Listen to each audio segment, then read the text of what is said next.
শুকরিয়া জ্ঞাপন করি।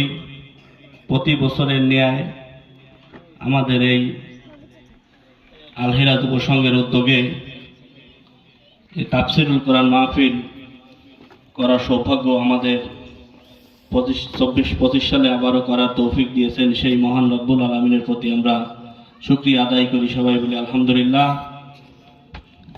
সম্মানিত হাজিরিন, আপনারা নিশ্চয়ই অবগত আছেন আমাদের এই চরিডাঙ্গা একটা নূতন হাফেজিয়া মাদ্রাসা প্রতিষ্ঠিত হয়েছে, যার প্রতিষ্ঠাতা সভাপতি জনাব মোহাম্মদ আবু তালেব শেখ স্বল্প সময়ের ভিতরে গুটি গুটি পা করে আমাদের এই মাদ্রাসাটা অত্যন্ত ভালোভাবে সামনের দিকে এগিয়ে যাচ্ছে। এখানে যারা লেখাপড়া করছে,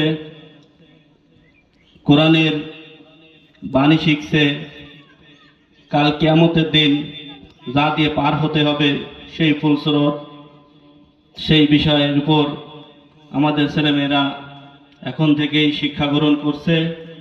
আমি তাদের আগামী সুন্দর ভবিষ্যৎ উজ্জ্বলের জন্য আমার অন্তরস্থল থেকে দোয়া করি, তারা যেন এই কোরআনের শিক্ষা গ্রহণ করে এই এলাকার এবং বাবা মার এবং এই জাতির একটা ইসলামী রাষ্ট্র হিসাবে আমাদেরকে উপহার দিতে পারে।